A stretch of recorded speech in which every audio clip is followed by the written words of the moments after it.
शेतातील प्रत्येक झाड हे मेहनतीचे आणि शिस्तीचे प्रतीक असते। आज कृषी माता महिला शेतकरी गटाने हे दाखवून दिले की एसओपीचे योग्य पालन केले तर यश नक्कीच दार ठोठावते। गट तयार झाल्यापासून आम्ही जे पहिलेच एसओपी म्हणजे माती परीक्षण हे केलं। माती परीक्षणानुसार आम्ही जे बेसल डोस घातले ते म्हणजे पहिला मका पीक आम्ही चॉईस केलं।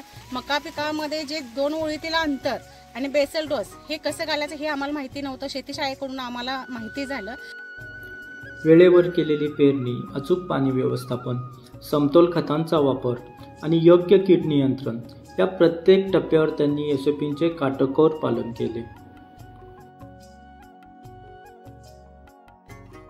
गटाने एकत्रित मिळून एकात्मिक कीड व्यवस्थापन केलेली आहे। त्यामध्ये चिकट सापळे, कामगंध सापळे आणि दशपर्णियार्कचा वापर केला। त्यामुळे आमचं पीक हे आता तजेलदार आलेलं आहे आणि कमी खर्चामध्ये उत्पादनही जास्त मिळणार। एकजुटीने केलेले हे काम केवळ उत्पादनात नाही तर नात्यांमध्येही भर टाकून गेले, कारण गट शेतीने जे साध्य केले ते एकट्याने शक्य नव्हते।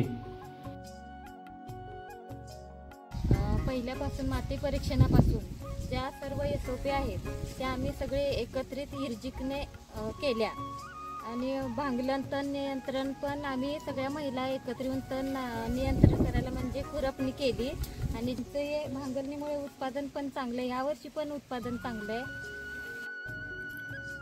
वय, अनुभव, मेहनत हे सगळं एकत्र आले की शेती फक्त उत्पन्न देत नाही तर आनंदही पिकवते।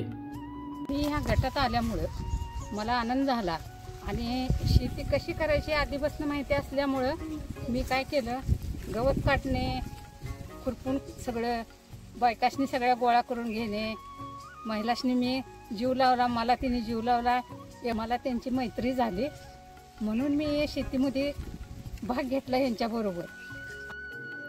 या गटाने फक्त पिके वाढवली नाहीत तर आत्मविश्वासाचं बीज प्रत्येक मनात पेरलं।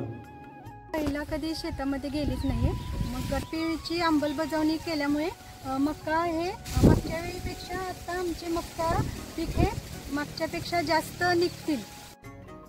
ही फक्त मका शेतीची गोष्ट नाही, ही आहे शिस्त, एकजूट आणि योग्य मार्गदर्शनातून निर्माण झालेली यशोगाथा।